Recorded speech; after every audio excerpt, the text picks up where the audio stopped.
what you do. So go for it. Thank you so much. All right, thank you so much, Stella, for the amazing introduction.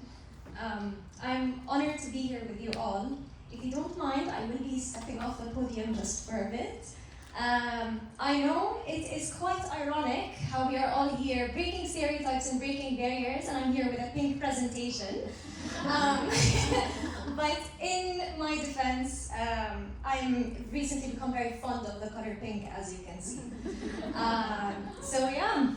I just wanted to quickly introduce myself to you all real quick. My name is Farah Ghanma. I am from Jordan, and I've recently graduated with a bachelor's degree in software engineering, and I'm currently the head of the research department at Tomatum Games, and Tomatum Games is the leading mobile games publisher in the MENA region. But now I've built and led the department, and I'm off to a new journey as a product manager working on one of the leading fashion simulation and role-playing games in the region. A little bit about my timeline. In 2017, I became a Tech Girls delegate, and it's completely shifted my career trajectory, and I shifted my career path, or like my career aspirations, from medicine to software engineering. And in that same year, I was also responsible for pitching a project that my team and I created when we were in the robotics club back at school, called the Qarura project. In Jordan, we heavily rely on water distributors. So we always find it to be a hassle where we have to call the water distributor company and tell them that, oh, we're in need for more water. So with the Qarura project, we were able to pitch it at the World Science Forum. In 2020, as Stella mentioned, I gave my first TEDx talk on women in STEM and sports, and shared and celebrated some of our achievements as Jordanian women in both fields. And then unfortunately Corona hit, so we were stagnant for a bit, but we went back on track in 2021, and this is where I founded and led the Tech Girls Programming Club, where we offered free C++ resources for females from all around the region, and also joined the YLP, which was held by the UNDP, to shed more light on the discrimination and alienation that women tend to suffer from in the workforce, and also share some of the rights that protect them in the Jordanian law of labor. And here we are in 2022 and 2023, where I stepped foot into the workforce with Tomatum Games. Enough about me. That was a very long introduction, but I think we all know why we are here today. We're also, a big part of why we're here today is to find solutions and hopefully bridge the gap and that gender disparity specifically in the workforce. However, in order for us to find sustainable and viable solutions, we really need to understand the root causes of why this gender disparity exists in the workforce worldwide.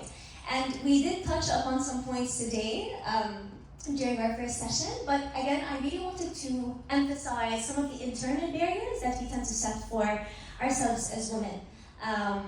And without further ado, the first factor, or the first reason to why we tend to see this gender disparity is social conditioning. Now, before we delve a little deeper, I want us to start with a riddle. I know some of you might have heard of this riddle before, but if your partner knows the riddle, I trust that you will not cheat. A son and a father get into a very bad car accident. Now, each one of them is taken to a different hospital. When the surgeon encounters the young boy, the surgeon says, "Stop, I can't operate on him, he is my son." So who is the surgeon? Mother. The mother, all right. Yeah. So this is the wrong crowd to do the riddle with, because we're clearly, this is why we're here today. But believe it or not, according to a study done by Boston University, 78% of self-described feminists did not guess the riddle, which shows us how embedded and ingrained these implicit gender biases are in a lot of us. So in order for us to fight that, we can simply stop associating the word female with positions like CEO, CTO, surgeon, president, astronaut. Whenever we address a woman that's also a CEO as a female CEO, it just becomes foreign whenever you address her just as CEO. So it's very important for us to just simply address women with the roles that they are occupying without associating the word female with these roles. Moving on, how are we building confidence in young women? And this is something that we have also touched upon today in the morning. Overconfident men are not news to any of us. And unfortunately, the lack of confidence in some women is also not news. In fact, underqualified and underprepared men don't think twice about leaning in. However, overqualified and overprepared, too many women still kind of take a step back and contemplate on whether they should lean in or not. And here's a quick anecdote.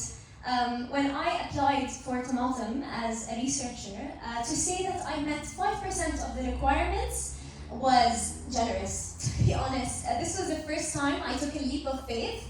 I simply did not meet a lot of the requirements on the job description, but I decided to kind of test my luck and reach out to the recruiter on LinkedIn. And here we are. We managed to build and lead the department in one of the leading startups in the MENA region. And one other thing to note, I think a lot of you are familiar with this specific statistic, but women or men tend to apply to job applications where they meet 60% of the requirements. However, women, on the other hand, would only apply when they meet 100% of the requirements.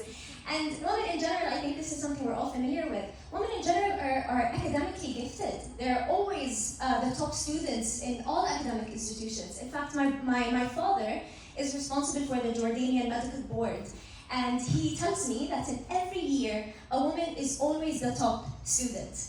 So there's really no reason for us to kind of undermine ourselves. In fact, we really need to start getting the hang of that confidence and asking for what we deserve. In fact, we should be starting with building confidence in young women from a very young age, starting from kindergarten, starting from primary school. Because in general, females are great at academia. It's just that boys, on the other hand, are built and are trained to be confident from a very young age. So if you do the same for women, we would yield very, very positive results.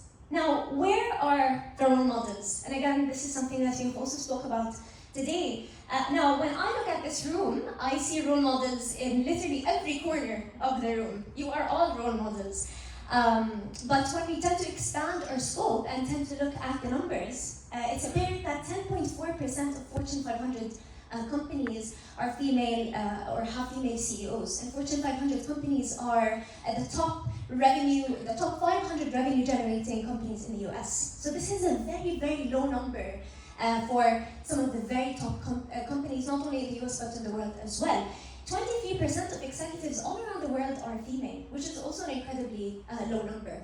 And when we go to the last number, we see 1 in 8 women hold STEM, 1 in 8 C-suite, STEM roles are held by women in comparison to 1 in 4 that are non-STEM related. And this takes us to our first point, which is social conditioning, where women are simply, they don't believe that STEM fields are for them and they don't believe that they should pursue them.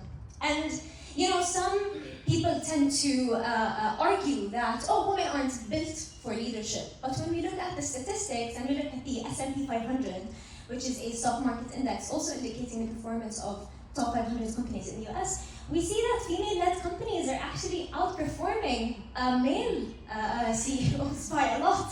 In fact, over the past 10 years, the difference in returns is 384% from women-led companies in comparison to 261%. So this is also a really good case study if you want to have a really good argument with an overconfident person that's trying to argue that women aren't fit for leadership. Now, last but not least is the importance of course, networking and mentorship. We, of course, need more mentors, and women in general, young women in specific, of course, need more mentors.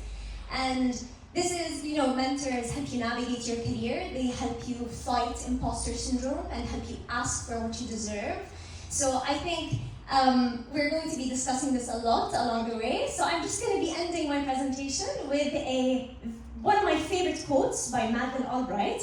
I think you're all familiar with Madeleine Albright. She's a former US Secretary of State. And she says, there's a special place in hell for women who don't help other women. And I cannot agree more. I cannot agree more with that quote. Thank you so much for listening. I really hope you got something out of this presentation, and I'm so glad to be here with you all. Thank you.